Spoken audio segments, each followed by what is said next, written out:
Nous sommes en 2018. Toute la Loire-Atlantique est menacée par une nourriture garnie aux OGM. Toute, non. Une coopérative composée d'irréductibles scopéliens résiste encore et toujours à l'envahisseur. Et la vie n'est pas toujours facile pour les garnisons des produits étrangers. Aujourd'hui, un grand banquet a été organisé au sein de la Coopératix. Le lait de soja coule à flot, Participatix en est déjà à sa 5e brochette de tofu, et les discussions entre scopéliens vont bon train.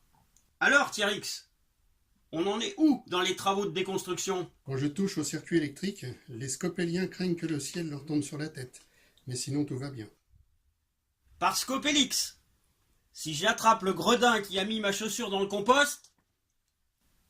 Mais l'heure tourne, et Colibrix doit maintenant attaquer son discours de remerciement pour terminer la soirée. Scopélienne, Scopélien, je suis extrêmement heureux de vous avoir eu à mes côtés ce soir. Tous réunis, nous avons pu déblatérer sur la transformation de notre labomarché en supermarché et sur l'arrivée de nombreux Ligériens conquis par notre Coopératix. Dans la joie et la bonne humeur, je vous souhaite à tous une bonne soirée. Sur le chemin du retour, Yannix, qui se retrouve en compagnie d'Economix, lui pose une question qui le taraude depuis quelque temps. Dis-moi, Economix, toi qui travailles sur le bon fonctionnement de nos ressources collectives, pourrais-tu m'expliquer comment fonctionnent les parts sociales dans notre Coopératix? Mais avec grand plaisir, Yannix. Viens donc assister à mes cours demain. Il est ouvert à tous les scopéliens et il répondra sûrement à ta question. Le lendemain matin dans la Coopératix. Bonjour et bienvenue à tous pour ce cours intitulé Scopélie, un projet d'économie sociale et solidaire. Aujourd'hui, nous allons voir comment s'organise la vie économique de notre Coopératix. Pour commencer, il est important de noter que notre Coopératix est une entreprise un peu particulière. C'est une société par action simplifiée, coopérative de consommateurs. Son fonctionnement interne et ses investissements dépendent des décisions prises par ses coopérateurs. Pour lancer ce cours, Plumix va nous rappeler quelles sont les différentes parts sociales que l'on peut prendre à Scopélie et pourquoi.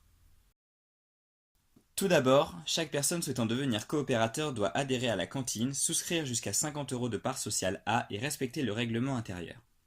Le coopérateur accède à l'ensemble des services de la Coopératix, dispose d'un droit de vote en AG et doit en même temps s'acquitter de ses devoirs en participant à la vie de la Coopératix.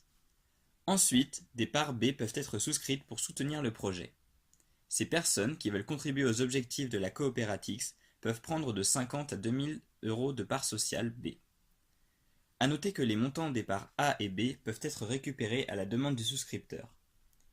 Enfin, des investisseurs peuvent acheter des parts C qui fonctionnent comme des obligations. L'investisseur prête une somme d'argent à rendre dans un délai fixé à l'avance, il est rémunéré selon un taux d'intérêt fixe et n'a aucun pouvoir décisionnaire dans la Coopératix. Dis-nous, économiste, quel est l'intérêt de la Coopératix d'accumuler des capitales sociales qui peuvent être récupérés par les coopérateurs à leur simple demande? Et pourquoi les scopéliens voudraient-ils souscrire des parts B? Ce sont deux bonnes questions, Biologix. Pourquoi notre Coopératix a-t-elle besoin d'accumuler du capital social? Scopélie est un supermarché qui a pour vocation de se développer, à innover, à intégrer toujours plus de coopérateurs. Pour répondre à ces objectifs, notre Coopératix a besoin d'accumuler du capital en faisant appel d'une part à ses coopérateurs, qui peuvent souscrire des parts A et B, et d'autre part à des investisseurs, qui peuvent souscrire des parts C. Cela permet d'avoir du capital d'investissement. La Coopératix a besoin de ses coopérateurs pour impulser un mouvement positif. Lorsque les scopéliens font augmenter le capital social, A plus B, ils montrent qu'ils ont confiance dans l'avenir du projet. Et qui dit confiance dans un projet, dit crédibilité aux yeux des investisseurs. Ces investisseurs proposeront alors à la Coopératix des plus grandes sommes d'emprunt avec des taux d'intérêt plus avantageux. La hausse des souscriptions des parts sociales A et B permet donc de créer une spirale positive dans le financement de Scopélie. Le capital gonfle, les investissements augmentent, le projet prend du poids, touche plus d'acteurs, ce qui permet de mieux répartir le travail et les coûts de commande sur certains produits par un mécanisme d'économie d'échelle. Cela engendre une baisse des prix et la vente de produits plus nombreux. Concernant les parts sociales B, elles permettent de soutenir un projet local à utilité sociale et environnementale. Plutôt que de laisser leur argent dormir sur un compte courant, ces coopérateurs vont préférer confier un moment leur épargne à Scopélie. C'est ce qu'on appelle une épargne solidaire. Tu nous parles de confiance dans ton discours économique. Puisque cette question te semble centrale, peux-tu nous dire si nos parts sociales sont en sûreté à Scopelix?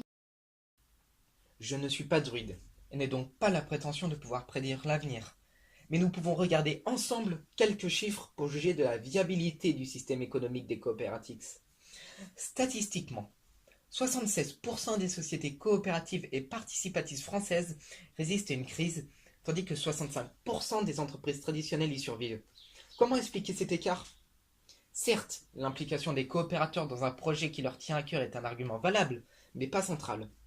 C'est la solidité des réserves financières qui explique principalement ce bon résultat.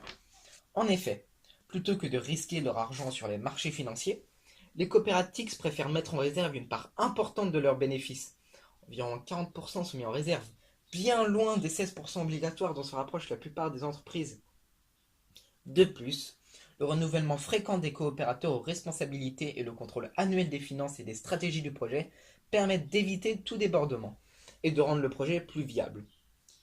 Investir dans une coopérative, c'est donc gage d'une plus grande sûreté pour ses actifs, eux-mêmes investis dans la promotion d'une économie plus utile socialement. Encore une dernière question, Economix. Les personnes qui investissent plus dans notre coopérative ne chercheront-elles pas à privilégier leurs intérêts au détriment de la gestion collective du projet?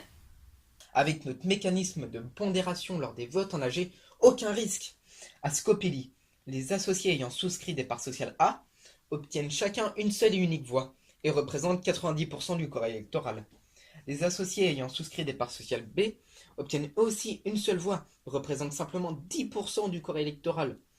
À Scopelli, on préfère débattre plutôt que se battre, et à armes égales.